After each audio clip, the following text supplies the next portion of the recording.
And the mullet on the beach was a phrase that came out. I don't remember when, but there's some stories on it about the early Menorcans would be in church on Sunday, and they were, Menorcans were primarily Catholic and very religious, and they would be in church, and somebody would, and the way they found out about mullet on the beach was one of the fishermen would go across, and wasn't no bridge, so he had to either row his little boat or sail his little boat across the river, go across the sand dunes over to the beach, with his net, and you would see the schools of mullet coming by, and this had to have been, most likely it would have been somewhere between August to December. Mullet runs, now the mullet runs in October, November.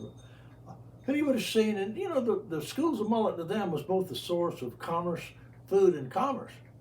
So, with that said, he would catch his mullet, and boy, he'd come back into town, running into town, and hollering mullet on the beach.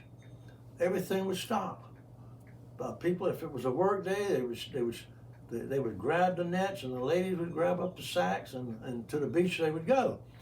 But the story goes about if it was a Sunday morning and the fishermen were in the church, and somebody would come in and he would, homage to the church. He wouldn't be yelling anything. He would just start at one end of the pew and he'd pass the word down, mullet on the beach. And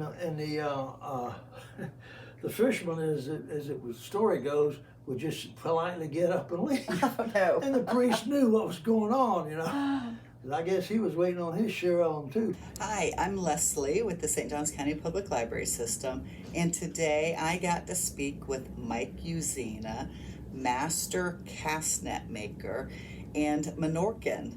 So I hope that you enjoy today's program. So Mike, how long have you been doing this craft? All right, I started in the late 1940s. I was probably 8 or 9 years old when I first started, and it's a funny thing. Most people learn from somebody. Sit down, they're taught. This is how you do it. And my case was I watched.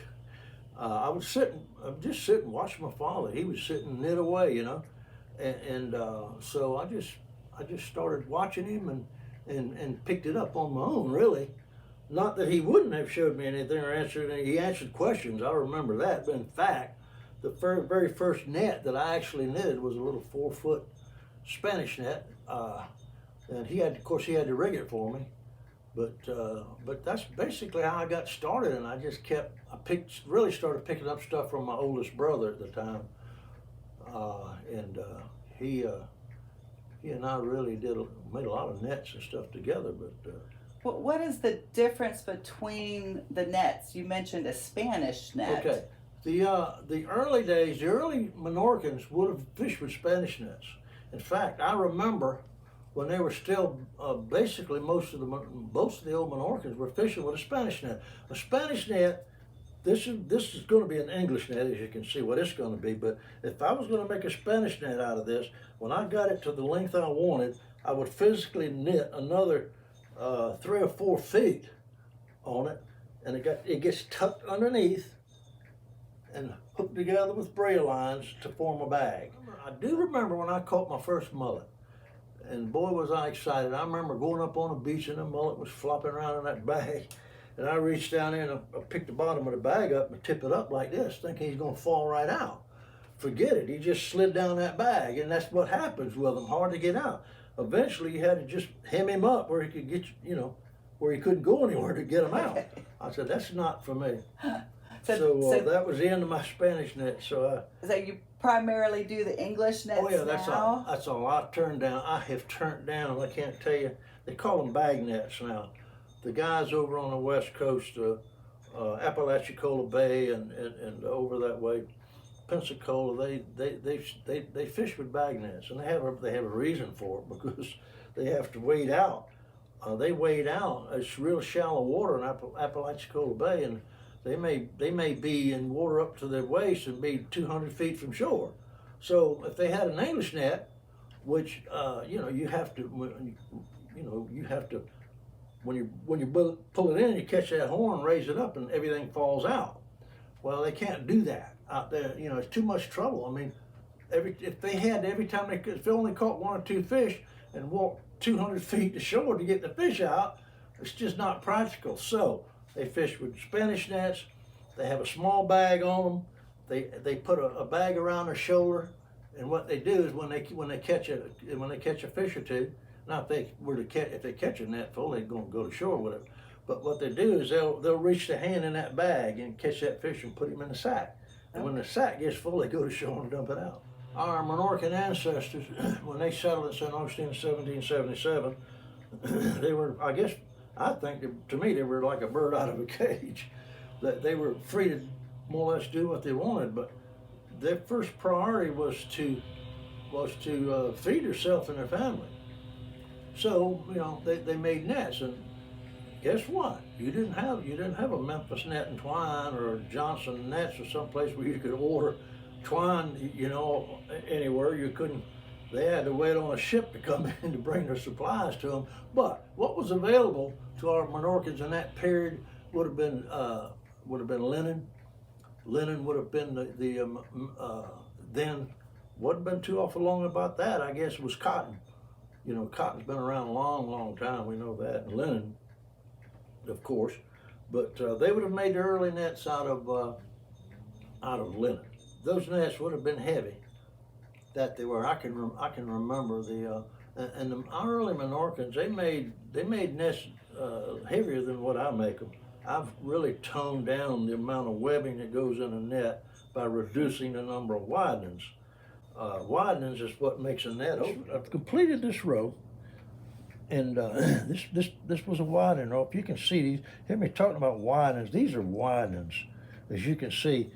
Simply, what a widening does, it goes between 2 existing meshes and adds an additional mesh. That's what makes the net spread. Without widenings, or as the lady called them, expanders, if you made a 7-foot net with 42 meshes at the top, and your last row was 42 meshes at the bottom, you'd just have a giant sock. That's what you would have. This net starts with 1 mesh in the top. The first row is 42. Then I'll knit down about 7 or 8 plain rows, and when I start the widenings, that 8th row is going to be 14 additional meshes. 3 rows later, it's going to be 14 more, on and on and on, all the way down. It just gives it that natural spread. Now, the Menorcans, they were making 21 widening nets. So therefore, they would put 63 in the top. And they would come down about 10 or 12 rows and start their widenings, and they would put them 3 apart, and that's 21 around. So every 3rd row, they were gaining 21 meshes. So it made a really big, full net. A good net. Now, so what kind of tools do you use? Goes in the top. This is Menorcan stuff here, by the way. Menorcans had cow horns available to them. If they didn't, they also used deer antlers. Just very durable. It's super strong. It'll last forever. I mean, it's. I know.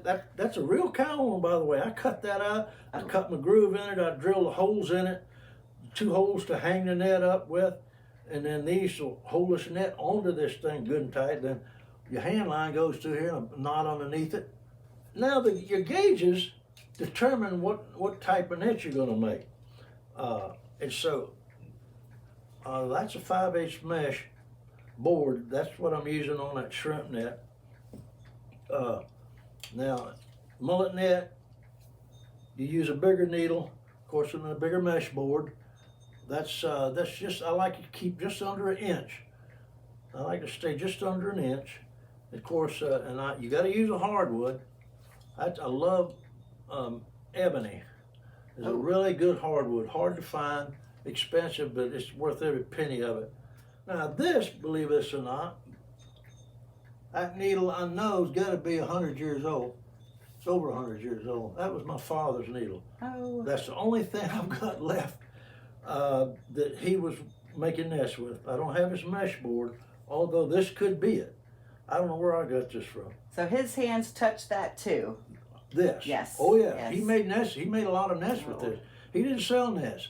Menorcans, they made nests for themselves. What I'm going to do, just to start this next row, this is called a mesh board. This is called a knitting needle. As you can see, it's getting low on material. But this material that I'm using now is braided dacron. What braided dacron is? It's a fishing line. It's not made. It was not made to make cast nets out of. It's something I started a few years back because I started getting calls for braided nets. I couldn't find braided nylon other than large diameter. It's just too big to work with. So that's when I turned to spectra fiber first, and then to dacron.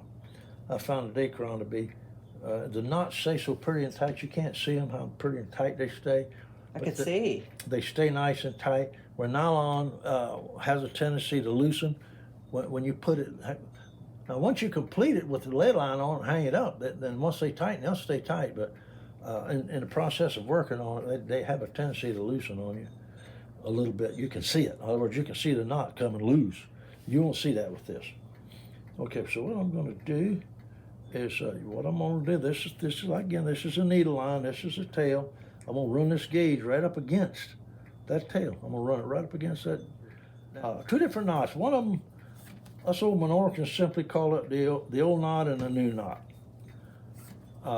They've come up with some names since then. The old knot was called a Spanish knot, and the new knot called the English knot. The old knot was the first one I'm going to demonstrate. It's thousands of years old. This was the knot that was used 20,000 years ago. This just the knot would have been used right here. You pick up that mesh and you bring it down to that board and you just simply throw a loop. See what I'm doing? I'm throwing a loop. I'm going to come down in between it like that, and I'm going to take it and I'm going to tie the knot. But the trick to that, you have to keep it up top of that loop. If you don't, it's a slip knot. Okay. I don't use this knot. I don't use it. And what I'll do, since I tied it as a demonstration, I'm going to double tie it because, yeah, and I'll make sure it won't ever come loose out. And so your gauge is really, it's ensuring that every single... Going to be the same. Yes. Yeah, they're going to be, as long as you keep it nice and tight. Now, the knot that I picked up from my oldest brother, and I don't know where he got it from, but I was of the impression that this knot wasn't very old. But I got to tell you, I got an email from Sandy Stratton who showed me differently, and she didn't know it. She just found it by accident. She came across a book from the 1500s, and I don't recall the author's name, but he had an article on making nets, and he went into such detail, but his graphics were this knot that I'm fixing to show you. I couldn't believe it. I said, that's over 500 years old. Yes. I never didn't have any idea. The newer people, as we speak, have titled this knot the Flying Dutchman. Now, where that comes from, I don't know. Okay. That's what they call it. Anyways, what you do is you come around that little finger. It ties a double knot. I come around that little finger like that. You see what I've done? I've came around and I'm holding it. See, I'm pinching it with my thumb, my second finger there. Okay. I'm holding it.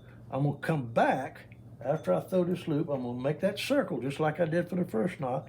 Only difference, I'm gonna come through here. There's knot number one, and I'm gonna pick up that mesh. And when this line slides down, there's knot number two. See what I'm grabbing it? See what it's doing? I see it. When I don't let this go until I feel tension. When I feel tension on that little finger, that's when I let it go and pull it. So that's around the little finger, around, back through. Don't go through this side. You got to come through on the back side through the loop, pick up the mesh, and I'm going to come down. And as soon as I feel pressure. So what kind of things did Menorcans do when they first came to St. Augustine? And There's some really good books out there. You know, Mullet on a Beach. There's several books that are out there. And Dr. Ann Masters has come out with 2 or 3 books. What a marvelous person she is. And of course Sandy Stratton. These people have studied the history. They can best answer any kind of question, I think, pertaining to actually the history. I can tell you anything about nets, you know, how they were made, the knots, the material they would have had available to them. I can answer all that for you. So it would have been, you know, it would have been some trying times for them, especially when they first got here. From what I understand, if you talk to some of these people that had really studied the history, they really were struggling to survive. I would imagine some of them probably had nets. What they did in New Smyrna, from what I understand, they were very limited. Work came first. The only time they were allowed to do anything other than is if their work was caught up with them.